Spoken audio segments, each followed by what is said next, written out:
ನಮಸ್ತೆ ಬಂಧುಗಳೇ.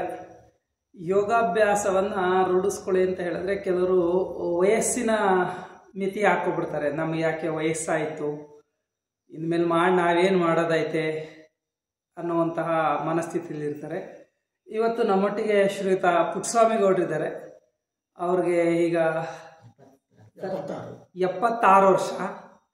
ಕಳೆದ 6 ತಿಂಗಳಿಂದ ಚಂದ್ರಾಯಪಟ್ಟಣದ ಇಲ್ಲೇ ರಾಘವೇಂದ್ರ ಮಠದಲ್ಲಿ ನಾವು ಶಿಬಿರವನ್ನು ಆಯೋಜನೆ ಮಾಡಿದಾಗ ನಮ್ಮ ಶಿಬಿರದಲ್ಲಿ ಭಾಗವಹಿಸಿದರು. ತದನಂತರದಲ್ಲಿ ಅವರು ಪ್ರೇರಣೆಗೊಂಡು ನಿರಂತರವಾಗಿ ಯೋಗಾಭ್ಯಾಸವನ್ನು ಮುಂದುವರಿಸ್ತಾ ಬರ್ತಾ ಇದ್ದಾರೆ. ಸೊ ಅವರು 76ನೇ ವಯಸ್ಸಿನಲ್ಲಿ ಯೋಗಾಭ್ಯಾಸವನ್ನು ರೂಢಿಸ್ಕೊಂಡ ನಂತರ ಏನು ಅವ್ರ ಜೀವನದಲ್ಲಿ ಬದಲಾವಣೆಗಳಾಗಿದೆ, ಆ ಯೋಗಾಭ್ಯಾಸದಿಂದ ಏನನ್ನ ಕಂಡುಕೊಂಡಿದ್ದಾರೆ, ಅದ್ರ ಬಗ್ಗೆ ಅವ್ರನ್ನೇ ಕೇಳೋಣ. ಸರ್ ನಮಸ್ತೆ. ನಮಸ್ತೆ. ಹೇಗೆ ಅನ್ನಿಸ್ತಾ ಇದೆ ಸರ್, 6 ತಿಂಗಳಿಂದ ಈಚೆಗೆ ನಿಮಗೆ ಯೋಗಾಭ್ಯಾಸ ರೂಢಿಸ್ಕೊಂಡ ನಂತರ?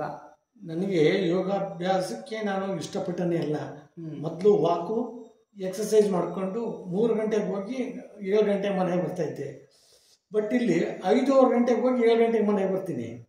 ಅಲ್ಲಿಗೆ ಹೋಗಿ ಹೋಗ್ತಾ ಇರಬೇಕಾದಂಥ ಒಂದು ಮೈಭಾರ, ಒಂದು ಲವಲವಿಕೆ ಏನಿತ್ತು ಅದು ಇಮ್ಮಡಿ ಎಲ್ಲ ಮುಮ್ಮಡಿ ಆಗಿರುತ್ತೆ. ಬರುವಾಗಲೇ ಹುಮ್ಮಸ್ಸು ಅದೆಲ್ಲ ಲವಲವಿಕೆ, ಉತ್ಸಾಹ ಬರುತ್ತೆ. ಆಮೇಲೆ ಸಣ್ಣ ಪುಟ್ಟ ನನಗೆ BP ಶುಗರು ಮತ್ತೊಂದು ಏನಿಲ್ಲ. ಏಕೆಂದರೆ ನಾನು 25 ವರ್ಷದಿಂದ ವಾಕು ಮತ್ತು ಎಕ್ಸಸೈಸ್ ಮಾಡ್ಕೊಂಡೇ ಬಂದಿರೋನು. ಆಹಾರದಲ್ಲಿ ಮಿತಿಯಾಗೇ ಇರ್ತೀನಿ. ಅದು ಆಮೇಲೆ ಮನೆಯಲ್ಲೂ ಅಷ್ಟೇ ಆಹಾರ ಮಾಡಿಕೊಟ್ಟಂಥ ನಮ್ಮ ಶ್ರೀಮತಿಯವರು ಅಷ್ಟೇ ಕಾಲಕ್ಕೆ ತಕ್ಕಂತೆ ಏನು ಬೇಕು ಬಿಸಿ ಪದಾರ್ಥಗಳನ್ನೇ ಉಪಯೋಗಿಸ್ಕೊಂಡು ತಾವೇ ಹೇಳಿದ್ರಲ್ಲ ಅಲ್ಲಿ ಯೋಗದಲ್ಲಿ, ತರಕಾರಿ ಜಾಸ್ತಿ ಉಪಯೋಗಿಸಿ, ಈ ನಾನ್ ವೆಜ್ಗಳನ್ನ ಕಮ್ಮಿ ಮಾಡಿ ಇವುಗಳನ್ನ ಮೈಗೆ ರೂಢಿಸ್ಕೊಂಡಿದ್ದೀವಿ. ಆದ ಪ್ರಯುಕ್ತ ಏನಾಯಿತು, ಸ್ವಲ್ಪ ವೆಯ್ಟ್ ಕಡಿಮೆ ಆಯಿತು, ತೂಕ ಕಡಿಮೆ ಆದ್ರಿ. ಎಷ್ಟು ಕಡಿಮೆ ಆದ್ರಿ? ಇವಾಗ ಒಂದು 6 ತಿಂಗಳಲ್ಲಿ ಸುಮಾರು 6 kg ಕಡಿಮೆ ಆಗಿದೆ. 6 ತಿಂಗಳಿಗೆ 6 kg. ಅದು ಈ ವಯಸ್ಸಲ್ಲಿ ತೂಕ ಕಡಿಮೆ ಮಾಡೋದು ಅಂದ್ರೆ ಅತ್ಯಂತ ಸಾಹಸದ ಕೆಲಸ. ಆದ್ರೂ ಆರೋಗ್ಯ ಬೇಕು. ಆದ್ರೆ ಇಲ್ಲೇ ಆಗ್ಲಿ ಹುಡಿಕೊಂಡು ಕೆಲಸ ಮಾಡೋಣ ಅನಿಸ್ತಾ ಇರುತ್ತೆ, ಉತ್ಸಾಹ ಇರುತ್ತೆ. ಏನೋ ಆಲಸ್ಯ ಆದ್ರೆ ಆಯ್ತು. ನಾನು ಹಾಕೋಗ್ಬಿಟ್ಟು ಬಂದ್ರೆ ನಾನು ಏನಾದ್ರು ಇನ್ನೂ ತಿಂಡಿ ಆಗಲಿ ಇದಾಗಿಲ್ಲ ಅಂತ ಅಂದ್ರೆ ಮಲಗ್ಬಿಡಿವಿ, ರೆಸ್ಟ್ ಮಾಡ್ಬೇಕು ಅನ್ಸೋದು. ಆಮೇಲೆ ಇದು ವಜ್ರಾಸನ ಮಾಡಿಸ್ತಿರಲ್ಲ, ಆಗ್ತಿರಲ್ಲ. ಈಗ ಈಸಾಗಿ ಕುಳಿತುಕೊಳ್ತೀನಿ ಈಗ. ಆಮೇಲೆ ಎಕ್ಸಸೈಸ್ ಅಷ್ಟೇ. ಬಗ್ಬೇಕಾದ್ರೆ ನೀವು ಈ ತರ ಪಾದ ಮುಟ್ಸೋದು ಇದೆಲ್ಲ ಆಗ್ತಿರಲಿಲ್ಲ. ನನಗೆ ಹೊಟ್ಟೆ ತಡಿತಾ ಇತ್ತು. ತಮ್ಮನ್ನೇ ಕೇಳಿದ್ದೆ ನಾನು. ಶಿಬಿರ ಮಾಡಿದಾಗ. ಆಗ ಅದೆಲ್ಲ ಈಗ ಮುಕ್ಕಾಲು ಭಾಗ ಬಂದಿದ್ದೀನಿ ಅಂತ ನನ್ನ ಅನಿಸಿಕೆ. ಖಂಡಿತವಾಗ್ಲೂ ಕೂಡ ನಿರಂತರವಾಗಿ ಅಭ್ಯಾಸ ಇತ್ತು ಅಂದ್ರೆ ತನ್ನಿಂದ ತಾನೇ ದೇಹ ಹೊಂದ್ಕೊಳುತ್ತೆ, ಮನಸ್ಸನ್ನ ಹೊಂದಿಸ್ಬೇಕು. ಯಾಕೆಂದ್ರೆ ಈಗ ನಿಮ್ಮ ವಯಸ್ಸಿನವ್ರು ನಾವು ಯೋಗ ಮಾಡಿ ಅಂತ ಸಲಹೆ ಕೊಟ್ರೆ ನಮ್ಗೆ ಯಾಕೆ ಹೋಗಿ ಸರ್ ನಮ್ಗೆಲ್ಲ ಆಗೋಯ್ತು ಅಂತಾರೆ. ತಪ್ಪು. ಅದು ಬಹುತೇಕ ಜನ ಅದೇ ಮನೋಭಾವ ತಪ್ಪು. ಆ ಮನೋಭಾವನೆ ಚೇಂಜ್ ಮಾಡ್ಕೋಬೇಕು. ಖಂಡಿತವಾಗಿ ಕೂಡ ಏನಾಗುತ್ತೆ ಅಂತಂದ್ರೆ ನಮ್ಗೆ ಗೊತ್ತಾಗುತ್ತೆ ಸರ್. ಹೌದು, ನಮ್ಗೆ ಏನಾಗುತ್ತೆ ಅಂತ ಅಂದ್ರೆ ಈಗ ನಾವು ಯೋಗ ಮಾಡೋದ್ರಿಂದ ನಾವೇನು 100 ವರ್ಷ ಅಥವಾ 1000 ವರ್ಷ ಚಿರಾಯಿಗಳಾಗಿ ಬದುಕಲಿ ಅಂತ ಇರುವಷ್ಟು ದಿನ ಲವಲವಿಕೆಯಿಂದ ಉತ್ಸಾಹದಿಂದ ಇರಬೇಕು. APJ ಅಬ್ದುಲ್ ಕಲಾಂ ಅವರು ಪ್ರತಿ ಸಾರಿ ಹೇಳೋರು, ನಾನು ಕೊನೆ ದಿನದವರೆಗೂ ಚಟುವಟಿಕೆಯಿಂದ ಇರಬೇಕು, ನಾನು ಕೆಲಸ ಮಾಡ್ತಾನೆ ನನ್ನ ಪ್ರಾಣ ಹೋಗ್ಬೇಕು ಅಂತ. ಇಚ್ಛಾ ಮರಣಿ ಆದ್ರು ಅಲ್ವಾ? ಸೊ ಹಾಗೆ ನಾವು ಕೊನೆ ದಿನದವರೆಗೂ ಸ್ವಾವಲಂಬಿಗಳಾಗಿ ಕೊನೆ ಪಕ್ಷ ನಾವು ಇನ್ನೊಬ್ರಿಗಾದಿದ್ರು ನಮ್ಮ ಕೆಲಸವನ್ನ ನಾವು ಇನ್ನೊಬ್ರ ಕೈಯಲ್ಲಿ ಮಾಡಿಸ್ಕೊಳ್ದೆ ಹೋಗುವಷ್ಟು ಬದುಕುವಷ್ಟಾದ್ರೂ ನಮ್ಮ ದೇಹವನ್ನ ನಾವು ಕಾಪಾಡ್ಕೋಬೇಕಾಗುತ್ತೆ. ಅದು ನಂದೇ. ಆಮೇಲೆ ಯೋಗ ಯಾವತ್ತೂ ಅಷ್ಟೇನೆ ಕಷ್ಟಪಟ್ಟು ಮಾಡಬಾರ್ದು. ಹೌದು, ಇಷ್ಟಪಟ್ಟು ಮಾಡ್ಬೇಕು. ಅವಾಗ ಮೈ ಬಿಡುತ್ತೆ. ಹೌದು, ಖಂಡಿತ. ಮನಸ್ಸಿನಂತೆ ಮಹಾದೇವ ಅಂತ ದೊಡ್ಡವರು ಹೇಳ್ತಾರೆ, ತಮ್ಮ ತತ್ವ ಜೀವಗಳು. ಆ ರೀತಿ ನಾವು ಏನ್ ಮಾಡ್ಬೇಕು ಅಂತಂದ್ರೆ ಇಷ್ಟಪಟ್ಟು ಮಾಡೋದು ನಾವು ಮೈಗೂಡಿಸ್ಕೋಬೇಕು. ಕಷ್ಟಪಟ್ಟು ಆಗಲ್ಲ, ಅದು ಮಾಡಬಾರ್ದು. ಅದು ರೂಢಿಸ್ಕೊಳ್ಳೋದು ಆಗಲ್ಲ. ಖಂಡಿತವಾಗಿ ಅದು ನನ್ನ ಅನಿಸಿಕೆ. ಮನಸ್ಸಂತೂ ಸ್ವಾಮಿ ಗುರುಜಿ ನಾನು ಹೇಳ್ತೀನಿ, ಹೋಗುವಾಗ ಒಳ್ಳೆ ಏನು ಹಾಕೊಂಡು ಸ್ವಲ್ಪ ನಮ್ಮ ಮನೆಯಿಂದ ಅಲ್ಲಿಗೆ ಯಾವತ್ತೂ ನಾನು ವೆಹಿಕಲ್ ಉಪಯೋಗಿಸೋದಿಲ್ಲ. ನಾನು ಸಾಮಾನ್ಯವಾಗಿ ವಾಕಿಂಗ್ ವೆಹಿಕಲ್, ನನ್ನ ಕಾರ್ ಐತೆ, ಬೈಕ್ ಐತೆ, ಆದ್ರೆ ನಾನು ಉಪಯೋಗಿಸೋದು ನಡ್ಕೊಂಡೇ ತಿರುಗ್ತೀನಿ. ಮನೆಯಲ್ಲಿ ನಮ್ಮ ಶ್ರೀಮತಿಯವರು ಅದೇ ಹೇಳ್ತಾರೆ, ಬಿಸಿಲಿದೆ ಜಾಸ್ತಿ, ಇದು ಬರ್ತಾ ಇದೆ, ನೀವು ಬೈಕ್ ತಗೊಂಡೋಗಿ ಇತ್ತು. ನನಗೆ ಅದೇನೋ ಇಷ್ಟಪಡೋದು ಇಷ್ಟ ಆಗಲ್ಲ. ಏನಾದರೂ ಕೆಲಸಗಳು ಜಾಸ್ತಿ ಇದ್ದು ಟೈಮು ಕಡಿಮೆ ಇದ್ರೂ ಮಾತ್ರ ಉಪಯೋಗಿಸ್ತೀನಿ ನಾನು. ಎಲ್ಲ ಇದ್ರೆ ನಾನು ಉಪಯೋಗಿಸಲ್ಲ. ಅಲ್ಲೇ ಸಹಜವಾದ ವ್ಯಾಯಾಮ ಆಯ್ತು ಆಗುತ್ತೆ. ಅಲ್ಲಿ ಹೋದಾದ್ಮೇಲೆ ನಾನು ಯೋಗ ಮಾಡಾದ್ಮೇಲೆ ಬರಬೇಕಾದ್ರೆ ನಿಜವಾಗ್ಲೂ ಹೇಳ್ತೀನಿ, ಜಿಂಕಿ ಹೆಂಗೆ ಆಗ್ಬಿಡ್ತೀನಿ.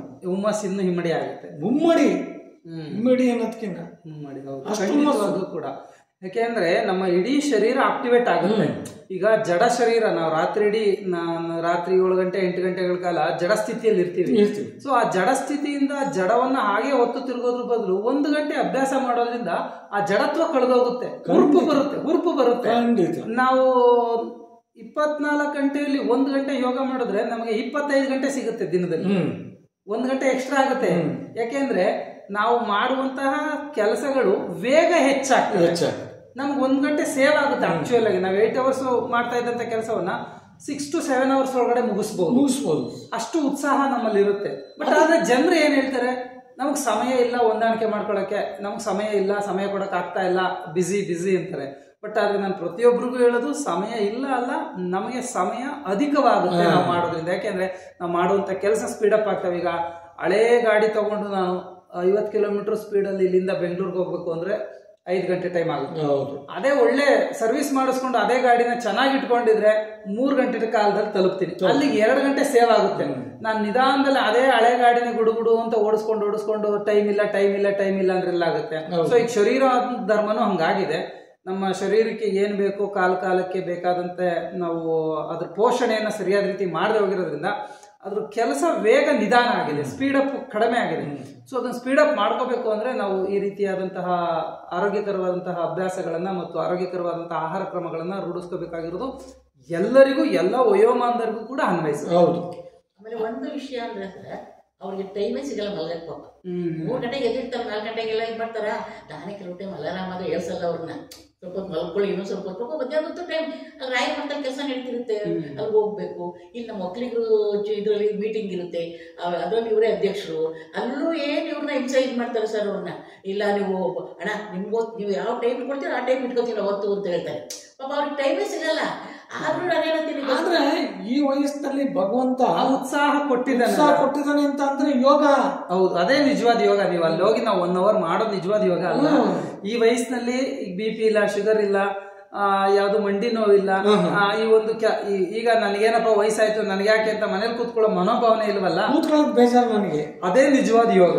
ಈಗ್ಲೂ ಲವಲವಿಕೆಯಿಂದ ಏನಾದ್ರೂ ಒಂದು ಮಾಡ್ಬೇಕು, ತೊಡಗಿಸ್ಕೋಬೇಕು ಅನ್ನೋದಿದೆಯಲ್ಲ, ಅದೇ ನಿಜವಾದಂತ ಯೋಗ. ಹುರುಪು ಎಲ್ಲರಲ್ಲೂ ಇರೋದಿಲ್ಲ. ಅಂದ್ರೆ ಏನೋ ರಾಯರ ಅನುಗ್ರಹ ಗುರೂಜಿ, ನನಗೆ ಆ ರಾಯರ ಒಂದು ಸೇವೆ ಮಾಡೋ ಅನ್ನೋ ಒಂದು ಸೌಭಾಗ್ಯ ಈ ವಯಸ್ಸಿನಲ್ಲಿ ಕೊಟ್ಟಿರೋದು ನನ್ನ ಪುಣ್ಯ ಅಂತ. ಖಂಡಿತವಾಗ್ಲು ಖಂಡಿತವಾಗ್ಲೂ. ನಮ್ಮ ತಾತರ ಕಾಲದಿಂದಲೂ ನಾನು ನೋಡ್ಕೊಂಡ್ ಬಂದಿದ್ದೀನಿ. ನಮ್ಮ ತಾತ ಗುರೂಜಿ ತಗೊಂಡಿದ್ದರು, ಗುರುಬೋಧನೆ ತಗೊಂಡಿದ್ರು. ನಮ್ಮ ತಂದೆನೂ ಅಷ್ಟೇನೆ. ಅವರು ಪುರಸಭೆಯಲ್ಲಿ ನಾವು ಇದಾಗಿದ್ರಲ್ಲ, ಆ ಟೈಮ್ನಲ್ಲೂ ಅವರು ಹೂವನ್ನ ಮಾರ್ಕೆಟ್ನಿಂದ ಕೊಂಡ್ಕೊಂಡೋಗಿ ಇದಕ್ಕೆಲ್ಲ ಫೋಟೋಗಳೆಲ್ಲ ಹೂವು ಹಾಕ್ಬಿಟ್ಟು ಬರೋರು. ಅವರು ಇವತ್ತು ಆಫೀಸ್ಗೆ ಹೋಗಿ ಹೇಳ್ತಾರೆ, ನಮ್ಮ ತಂದೆಯ ಬಗ್ಗೆ ಹೇಳ್ತಾರೆ. ಅದು ಅದೇ ನಿಮ್ ತಂದೆ ತಾಯಿಗಳು ಹಾಕೊಟ್ಟಿರುವಂತಹ ಸಂಸ್ಕಾರ, ಪೂರ್ವ ಜನ್ಮದ ಸುಕೃತ ನಿಮ್ಮ ಹತ್ರ ಒಂದು ಸಹವಾಸ ಏನಿಲ್ಲ. ಖಂಡಿತವಾಗ್ಲೂ ನೀವು ಬರ್ತಾ ಇದ್ರೆ ನನಗೆ ಈ ಯೋಗ ಸಿಗ್ತಿರಲಿಲ್ಲ ಗುರುಜಿ. ಇಲ್ಲ ಗುರುಜಿ, ನಿಜವಾಗ್ಲೂ ನೀವೇನೇ ಅದೊಂದು ಮಾಡಿದ್ದು ಈಗ ಪ್ರೇರಣೆ ಆಯ್ತು ಇವ್ರಿಗೆ. ಅವ್ರ ನಮ್ಮ ಶ್ರೀಮತಿ ಕಣ್ಣು ಹೇಳ್ಕೊಂಡೆ ನಾನು. ಆಗ್ತಿರ್ಲಿಲ್ಲ. ಲಕ್ಷ್ಮಣ್ ಗುರೂಜಿ ಬಂದು ಮೇಲೆ ನನ್ಗೊಂದು ಯೋಗ ತಿರುಗ್ತು ಅಂತ ಅಂದೆ. ನನಗೆ ಎಲ್ಲ ಮುಖದಲ್ಲೂ ಸಾಕಷ್ಟು ಚೇಂಜಸ್ ಆಗಿದೆ.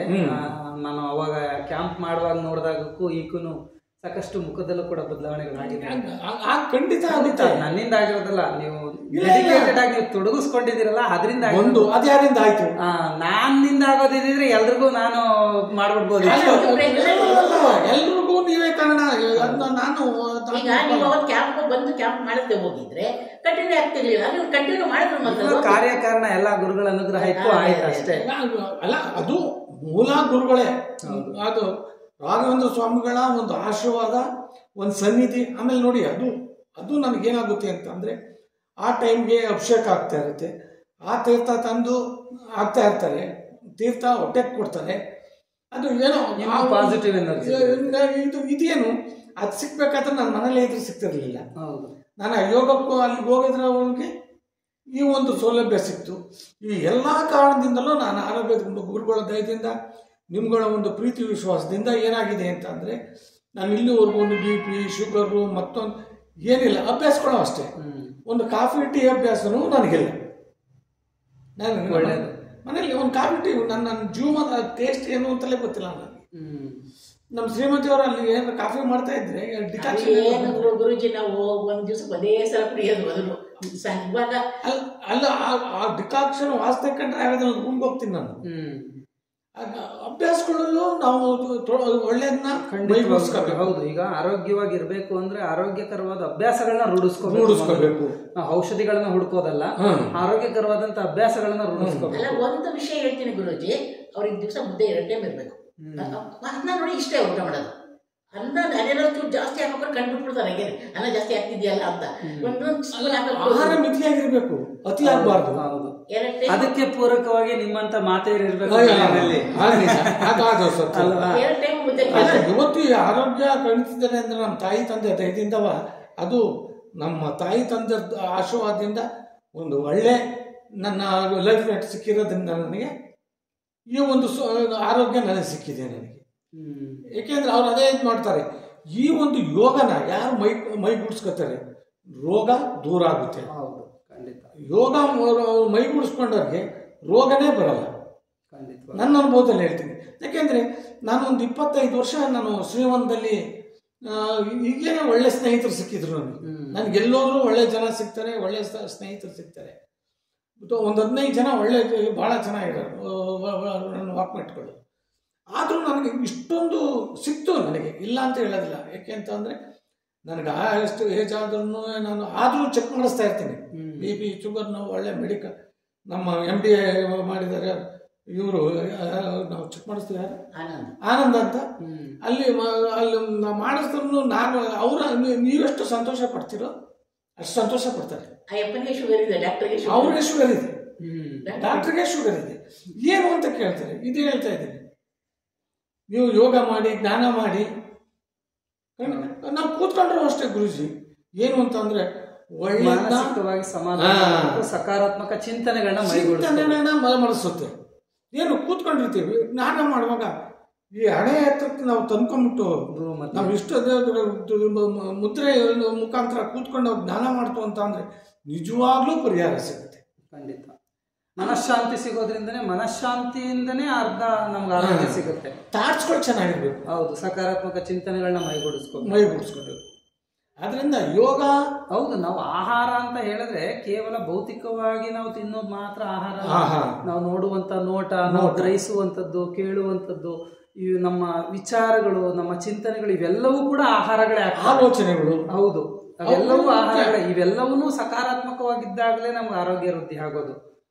ಇದು ರೂಢಿಸ್ಕೊಂಡ್ರೆ ಖಂಡಿತವಾಗ್ಲೂ ನಿಜವಾಗ್ಲೂ ಯೋಗ ಅಂತ ಅಂದ್ರು ವಯಸ್ಸಿನ ಮಿತಿ ಇಲ್ಲ ಇದಕ್ಕೆ, ನನ್ನ ಅನುಭವದಲ್ಲಿ. ಹೌದು, ವಯಸ್ಸಿಗೆ ಖಂಡಿತವಾಗ್ಲೂ ಕೂಡ. ಈಗ ನಮ್ಮ ದೇಶದ ಪ್ರಧಾನಮಂತ್ರಿಯವರಾಗಿ ಶ್ರೀಯುತ ನರೇಂದ್ರ ಮೋದಿ ಅವರು ಅವರ ಈ ವಯಸ್ಸಿನಲ್ಲೂ ಇಷ್ಟು ಚಟುವಟಿಕೆಯಿಂದ ಲವಲವಿಕೆಯಿಂದ ಇದ್ದಾರೆ ಅಂದ್ರೆ ಅವ್ರು ರೂಢಿಸ್ಕೊಂಡಿರುವಂತಹ ಅಭ್ಯಾಸ. ಈಗ ಅವರು ಕೂಡ ಪ್ರತಿನಿತ್ಯ, ಅವರು ಪ್ರಧಾನಮಂತ್ರಿಯಾಗಿ ಇದ್ಕೊಂಡು ಕೂಡ ಪ್ರತಿನಿತ್ಯ ಅವರು ಯೋಗಾಭ್ಯಾಸಕ್ಕೆ ಸಮಯ ಕೊಡ್ತಾ ಬಂದಿದ್ದಾರೆ. ನಾವು ಸಾಮಾನ್ಯರಾಗಿ ಇದ್ಕೊಂಡು ನಮ್ಗೆ ಸಮಯ ಇಲ್ಲ ಅಂತ ಹೇಳಿ ಅದು ನಮ್ದು ಅರ್ಥನ. ಹೌದು, ನಮ್ ಲೇಜಿನೆಸ್ ತೋರಿಸುತ್ತೆ. ಹೌದು, ನಮ್ಮ ಇಚ್ಛಾಶಕ್ತಿ ಇಲ್ಲ ಅಷ್ಟೇ, ನೆಪ. ಅದು ಸಮಯ ಇಲ್ಲ ಅನ್ನೋದಾಗ್ಲಿ, ಅಥವಾ ಇಲ್ಲಿ ನಮ್ಮಲ್ಲಿ ಯಾರು ಅಕ್ಕಪಕ್ಕ ಮಾರ್ಗದರ್ಶನ ಇಲ್ಲ ಅನ್ನೋದಾಗ್ಲಿ, ಅಥವಾ ನಮ್ಗೆ ಸೌಲಭ್ಯ ಇಲ್ಲ ಅನ್ನೋದಾಗ್ಲಿ, ಅದು ನಮ್ಮ ನೆಪ ಮಾತ್ರ. ನಮ್ಗೆ ನಿಜವಾಗ್ಲೂ ಇಚ್ಛಾಶಕ್ತಿ ಇದ್ರೆ, ನಮಗೆ ನಾವು ಪ್ರಯತ್ನ ಪಟ್ಟಿದ್ದೆ ಆದ್ರೆ ನಮ್ಗೆ ಮಾರ್ಗದರ್ಶಕರು ಸಿಗ್ತಾರೆ, ಅದಕ್ಕೆ ಸೂಕ್ತವಾದ ವೇದಿಕೆನೂ ಸಿಗುತ್ತೆ, ನಮಗೆ ಒಳ್ಳೆ ಅವಕಾಶಗಳು ಸಿಗುತ್ತೆ. ನಾವು ಅದನ್ನ ಅವಕಾಶ ಇದ್ರೂ ಬಳಕೆ ಮಾಡ್ಕೊಳ್ಳೋ ಮನಸ್ಥಿತಿ ಇಲ್ಲ ಅಂದ್ರೆ ನಾವು ಹಂಗೆ ಇರ್ಬೇಕಾಗುತ್ತೆ. ಹೌದು, ನಿಜ. ಯೋಗ ಬಲ್ಲವನು ರೋಗ ಇಲ್ಲ. ಖಂಡಿತವಾಗ್ಲು ಅದಂತೂ ನನಗೆ ಅನುಭವ ಆಯ್ತು ಈ 6 ತಿಂಗಳಲ್ಲಿ. ಆಗ್ಲಿ ಸರ್, ನಿಮ್ಮಿಂದ 100 ಜನಕ್ಕೆ ಪ್ರೇರಣೆ ಆಗ್ಲಿ. ಈಗ ನಿಮ್ಮ ಒಟ್ಟುಗೂಡಿ ಒಂದು 20-25 ಜನ ಅಭ್ಯಾಸದಲ್ಲೂ ಕೂಡ ನಿರಂತರವಾಗಿ ಮುಂದುವರಿತಾ ಇದ್ದಾರೆ. ಅದು ಸಂಖ್ಯೆ ಇನ್ನೂ ಇಮ್ಮಡಿ ಆಗ್ಲಿ ಮುಮ್ಮಡಿ ಆಗ್ಲಿ, ನಿಮ್ಮಂಥವ್ರು ಇತರರಿಗೆ ಪ್ರೇರಣೆ ಆಗಲಿ. ಈಗ 10ನೇ ವಿಶ್ವ ಯೋಗ ದಿನಾಚರಣೆ ಕೂಡ ಬರ್ತಾ ಇದೆ, ಜೂನ್ 21ಕ್ಕೆ ಅಂತಾರಾಷ್ಟ್ರೀಯ ಯೋಗ ದಿನಾಚರಣೆ. ಸೊ ಅಂತಾರಾಷ್ಟ್ರೀಯ ಯೋಗ ದಿನಾಚರಣೆ ನಮ್ಗೆ ಹೇಗೆ ಮಾಡ್ಕೊಂಡಿದೀವಿ ಅಂದ್ರೆ, ಈಗ ಅವತ್ತಿನ ದಿನಕ್ಕೆ ಈಗ ಸ್ವತಂತ್ರ ದಿನಾಚರಣೆ ದಿನ ಬೌಟ ಆರಿಸ್ಬಿಟ್ಟು ಸಿಹಿ ಕೊಟ್ಟು ಕಳಿಸ್ತಿದ್ರಲ್ಲ ಸ್ಕೂಲಲ್ಲಿ, ಸ್ಕೂಲಲ್ಲಿ ಹಂಗೆ ಇವಾಗ ಯೋಗ ದಿನಾಚರಣೆ ದಿನ ಎಲ್ಲರನ್ನೂ ಒಟ್ಟಿಗೆ ಸೇರಿಸ್ಬಿಟ್ಟು ಒಂದಿನ ಅವತ್ತಿಗೆ ಏನೋ ಫೋಟೋ ತೆಗಿಬೇಕು, ತೆಗೆದ್ಬಿಟ್ಟು ಅವತ್ತಿಗೆ ಆಯ್ತು ಅಂದ್ರೆ ಮುಗಿತೀನಿ, ಒಂದು ವರ್ಷ ಮಾಡಂಗಿಲ್ಲ ಅನ್ನೋ ಮಟ್ಟಕ್ಕೆ ಆಗ್ಬಿಟ್ಟಿದೆ. ಸೊ ಅದರಿಂದ ಪ್ರೇರಣೆ ಪಡೆದು ನಿತ್ಯ ಜೀವನದಲ್ಲಿ ನಿಮ್ಮ ಹಾಗೆ ಎಲ್ಲರೂ ಕೂಡ ಯೋಗಾಭ್ಯಾಸವನ್ನ ಅನುಸರಿಸಿ ಆರೋಗ್ಯವನ್ನು ಕಾಪಾಡಿಕೊಳ್ಳುವಂತೆ ಆಗಲಿ. ಗುರು ರಾಘವೇಂದ್ರ ಸ್ವಾಮಿಗಳು ನಿಮಗೆ ಆಯುರಾರೋಗ್ಯವನ್ನು ಆಯುಷನ್ನು ಕೊಟ್ಟು ಕಾಪಾಡಲಿ. ಧನ್ಯವಾದಗಳು. ಧನ್ಯವಾದಗಳು.